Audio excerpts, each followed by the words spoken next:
Welcome to Life Empowers with Melissa Oden. Where there is life, there is hope. Where there is life, there's a place for love to grow, and love emboldens and strengthens. Where there is life, there's an opportunity to grow and be empowered. I'm living testament to that, and you are too. And if you don't yet feel like your life is testament to this, don't despair and don't stop listening to this podcast. This is exactly why I'm doing it. Thanks for joining me this week as we delve into so many life-affirming topics. Well, I am back for another conversation with Sarah Zagorski. If you missed our last interview, be sure to check it out. Sarah is the New Orleans director of Louisiana Right to Life. It is a mouthful. I have to look through my notes to make sure I have it correct.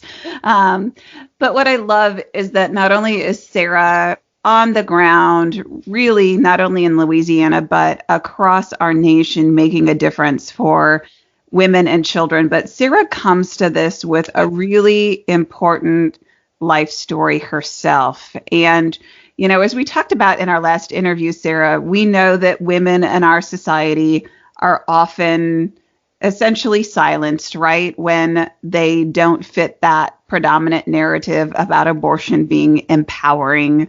And, you know, the other reality is there are other women's voices, like women who are coerced or forced to have an abortion, that are silenced.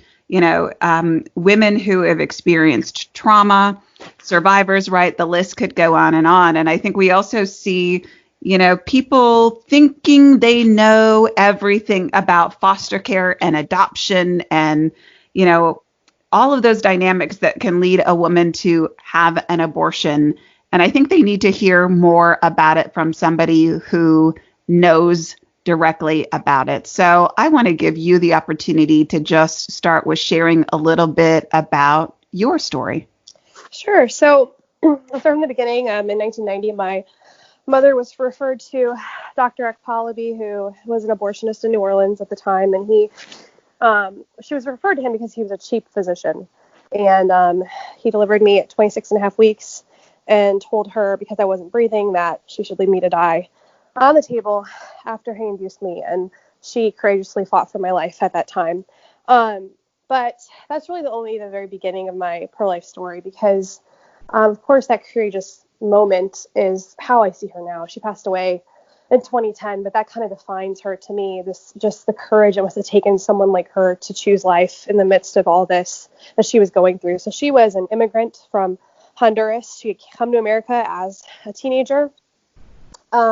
And just a really broken woman. She was running from an abusive father at the time when she came. I learned this recently from relatives I've connected with on her side of the family. And got married really quickly, was in an abusive relationship, got divorced from that relationship, and married again to another abuser, unfortunately, an alcoholic who just really took advantage of her. During that time, she got in an affair and got pregnant with me. And then had me, and I entered foster care for the first time at 16 months. And I entered foster care because the state came in and saw that there was abuse and neglect in my family.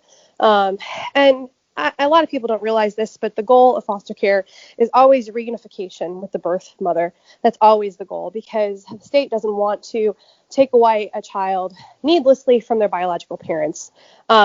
So I spent in total 7.5 years in the foster care system, because it took a very long time for the state of Louisiana to terminate her birth rights as a parent. So they did that, and I, on my 9th birthday, I kind of had like this adoption party. But through it all, those 7.5 years were really painful and really hard, because I had so many things going on. I had to recover from the abuse in my home.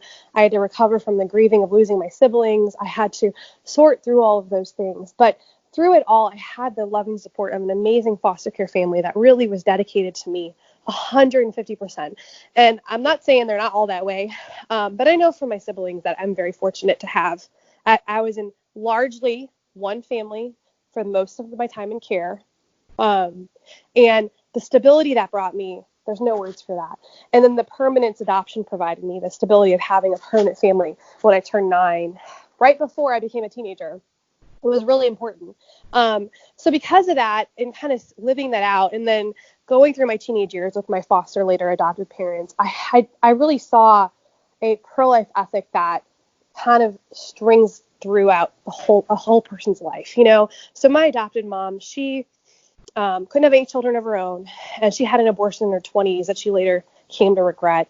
But she loved my biological mother and did everything she could for her. She brought her food. She tried to supply for her. Even when I wasn't in care, technically through the state, she would bring like food packages to her to help us and try to take me on the weekends to try to like lessen her load. My mom, after me, went on to have 3 more children, a set of twins, and my little brother. So she was just overwhelmed in her life, and she had in total 11 children. And unfortunately, over the course of her life, she ended up losing all of them through the foster care process, and also the damage that the instability of our family caused some of my siblings. I have 2 that have been in and out of mental hospitals because of that instability. So I've seen kind of up close and personal the ramifications of an unstable home environment. I had a sister who overdosed on drugs when she was 19. And the reason she got involved with drugs in the first place is because she married a drug dealer and was running from living with my mother. Like, she couldn't live in that oppression anymore. So I'm just so thankful for the work of foster care and adoption and how it's brought me so much healing and my life now. I had a friend recently say how amazed, how stable I am. And I have to say it's because of the dedication of my foster care parents and now my adoptive parents to just see me through. You know, when they got me the first time, the social worker said, you know, Sarah could have a lot of like psychological damage and mental health issues runs in her family, kind of trying to not scare them, but like get them like a practical reality of what could happen to me later. But they said, no, we're in this, and they were in it for the long haul. And, you know, I have nothing but good things to say about them because of that commitment they had to me. And I always say I see that adoption and foster care as part of the pro-life cause, because I've seen what good it brought me and how it strengthened my pro-life convictions to say no, even though I experienced all of these horrible things in those 7.5 years, I still can say abortion kills the life of an unborn baby and only furthers the trauma of a woman. And that's something I can say after experiencing all that pain and suffering. I can say it boldly and proudly and say, you know what? I know I was brought through that because of their commitment to me. And that was a pro-life commitment from beginning to end, you know? So that's always how I sum that up for them. A lot of abortion proponents will say, and I know you're familiar with this, Melissa, I'm sure, what will that child experience if they're brought into this world? You don't want to bring them into this world because of what they'll experience. And also, that's such a short-sighted perspective. You know, that's those 7.5 years of foster care was very short compared to my whole life, like the life I've had, the gift of being alive that I've had since then. And yes, it was painful and it was horrible, but I would rather be alive than dead, you know? So that's just really what it comes down to at the end. Amen.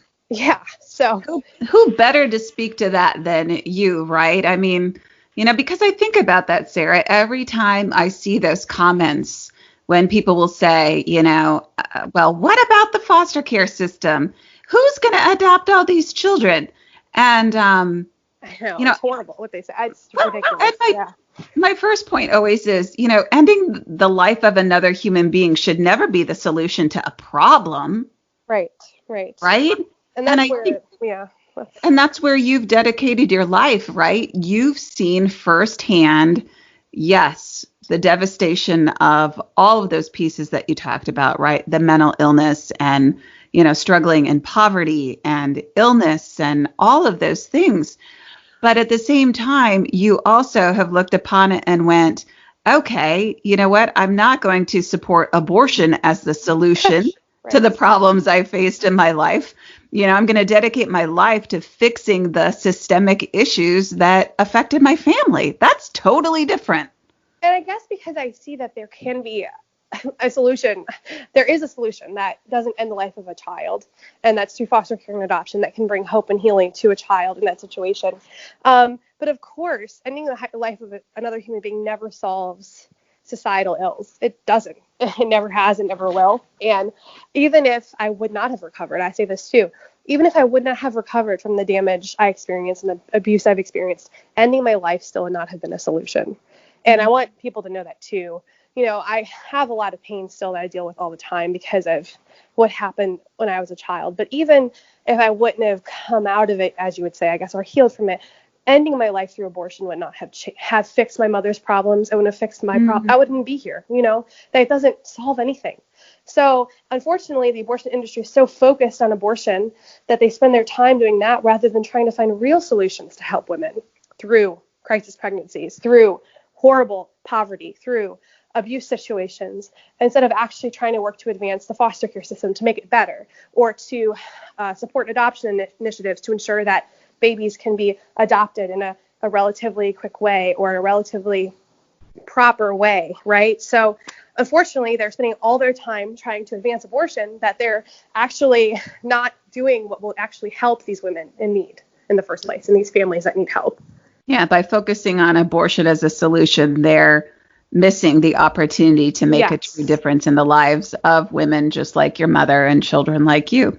Right, exactly. When you were talking about your mom, and when I say mom, I mean your adoptive mom. You and I would know this, right? Moms are moms, our adoptive moms are moms. But for the sake of explanation, I've met your mom. I know your mom. But when you were talking about how your mom, reached out and was trying to support your birth mom, it makes me emotional just even thinking about it because I can picture it in my mind. That's what true care and compassion and love looks like. Yeah, it really, it's looking back, I can't believe it because it was hard for her emotionally, to see, first of all, to see what I was experiencing and to have that compassion for me, but then also to expand her heart to say, I'm going to have a compassion for Lydia. That was my birth mother's name. I'm going to have compassion for her too because I'm not in her shoes, and she wasn't perfect by any means. I tell people all the time, she was a ESL kindergarten teacher. She was a regular person. But she found it in her heart to expand and say, I'm going to help them through it all. And you know what? Even if we don't get to adopt Sarah at the end of the day, I want to be there to help them anyway. And that was what was so beautiful, so self-sacrificing about it was, there was no guarantee that they would get to adopt me as their child or that I would take their last name or any of that in the beginning of all this. Yet they decided to stay committed to me anyway. And that's something that's really rare, I think, something to sacrifice yourself and say, regardless of the pain it's going to cause me, I'm going to do it for her, for their family, for her mother, for what they've gone through. So that's my perspective on her. And she's not a perfect person. She'd be the first to tell you that. But she was able to reach to them. And I know, even though my birth mother and my adopted mother had a very painful relationship later, I know at the end of the day that my birth mother knows that my adopted mother saved my life. I know that. So that's something that she had accepted before she died and come to realize before she died that was the best thing for me at the end of the day. So I think that's just all so beautiful and amazing that it worked that way and that they did so much for me in the process. It is beautiful. And I know, people who don't know you or your story may already be thinking back to how we started this. And so I'll circle back just a little bit. But you were essentially delivered at 26 and a half weeks by a very shoddy doctor. Correct. And there are a lot of questions for you about really what his intent was. Absolutely. Absolutely. Because, she, from my conversations with her reasoning for going there was because he was a cheap physician. And for low-income women, we know that that's the primary concern, right?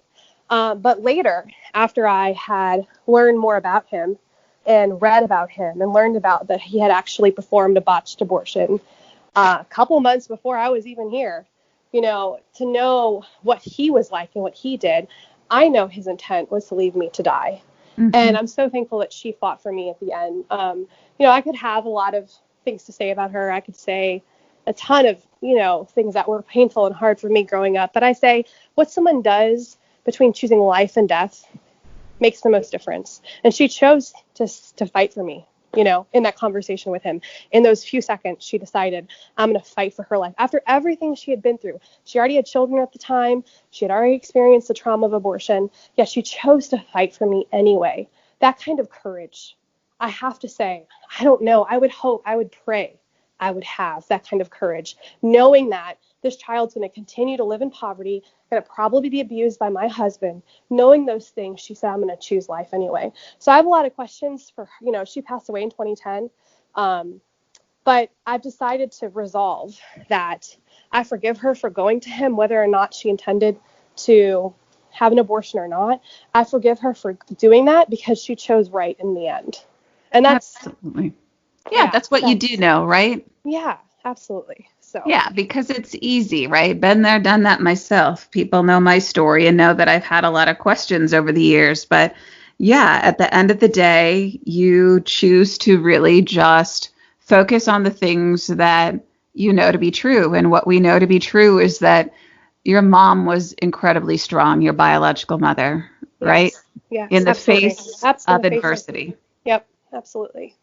Well, and I think, I want to just educate people right now. I know you and I have had the conversation a couple of times of, what do we think happened that day with that doctor? And, I'll be perfectly honest. The more I get to know abortionists and physicians who perform abortions, the more I get to hear other abortion survivor stories.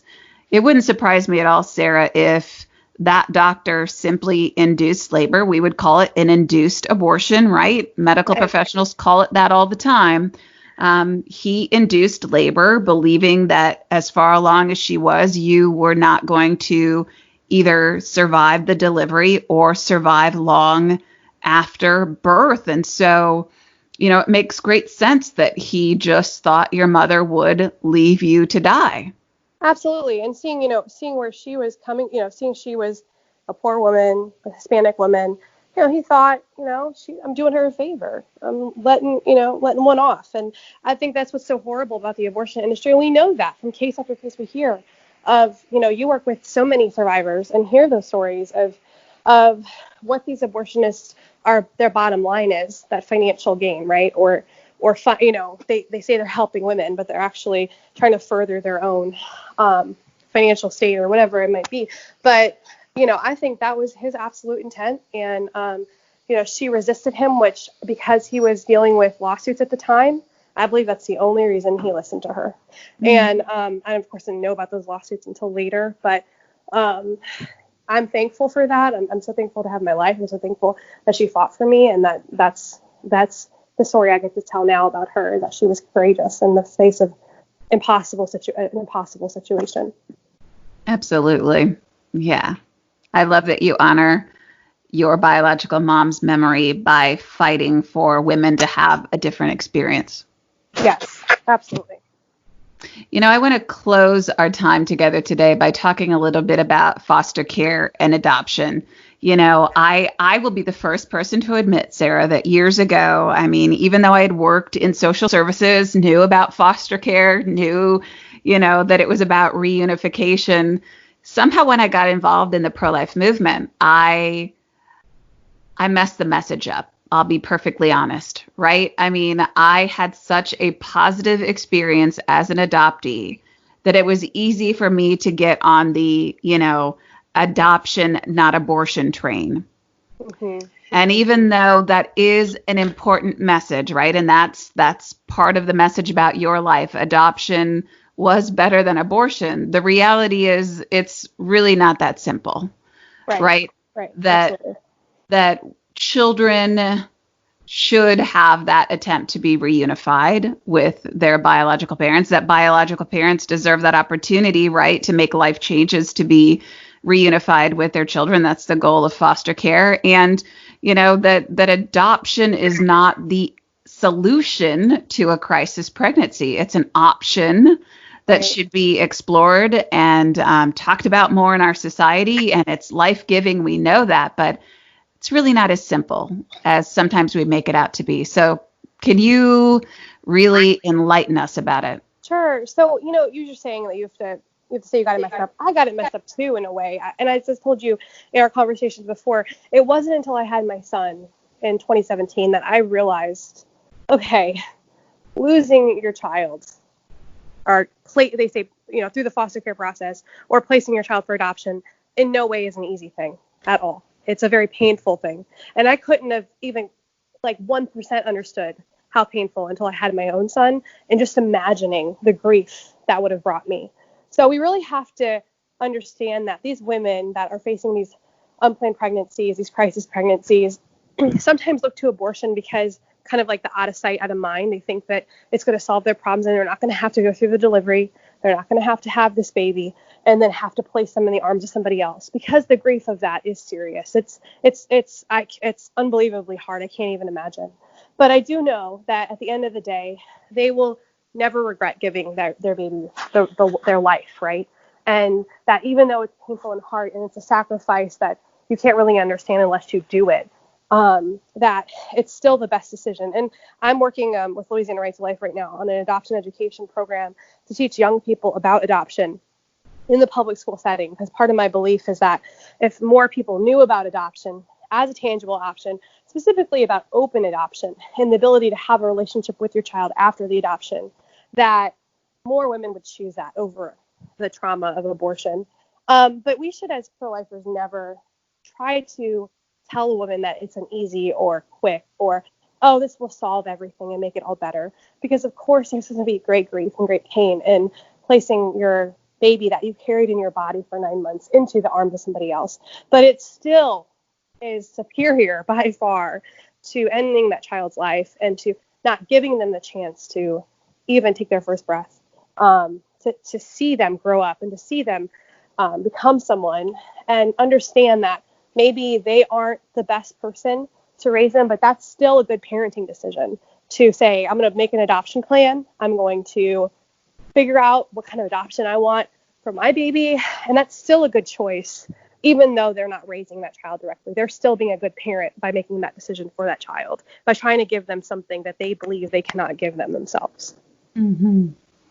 Yeah. And I love that you are bringing that to the schools, because, just like any other issue really for any of our lives, but especially the cause of life, we know that we have to have these conversations at younger ages and really set the stage for people to have this solid understanding of it, because otherwise we get to this place in our culture where, people only hear somebody else's experience, right? And it's usually not the positive experience, right? It's someone.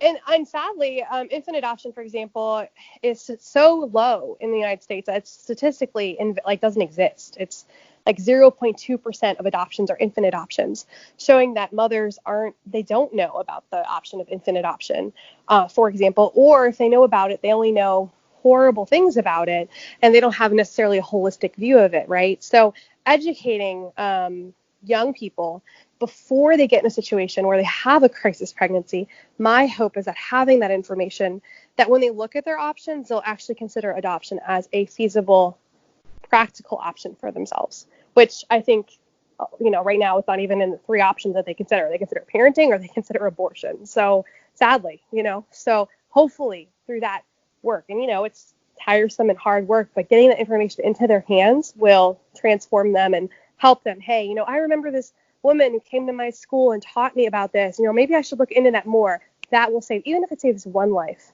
from abortion and from ending the life of their child. I hope that will bring good to society. Absolutely. What's something people can do to join your efforts or support you? What's something tangible they can take away from our time today? I think, if you're in Louisiana, obviously visit optionhope.com, and you can read about my program, and you can support my program through supporting Louisiana Right to Life. If you want to support that, you can also visit my website and learn about my own work and what I do, speaking about life, foster care, and adoption, and that's sarahzagorski.com. So both of those resources are really good. Louisiana Right to Life's website's prolifelouisiana.org. So if you want to support Option Hope, you can go there and do that. That's the best way, is to learn about it and see what you can do to help, whether that's volunteering or financially or whatever you can do to help support that. That would be amazing. I hope you've enjoyed these last couple of podcast interviews with Sarah Zagorski of Louisiana Right to Life. Be sure to check out her website, sarahzagorski.com, for more information about her encouraging and hope-filled life story, which I think is so important when we talk about how life empowers. Sarah is true embodiment of that concept. And also check out the work of Louisiana Right to Life. They're doing amazing things, especially in the areas of pro-life youth activism and apologetics. And also you'll find out more about Sarah's work in foster care and adoption through them. Thanks for joining me this week on Life Empowers. I hope you found our time together to be life-affirming, hope-building, encouraging, informative. And remember, the next time someone states that abortion is empowering, you know better. Life empowers. See you again next week.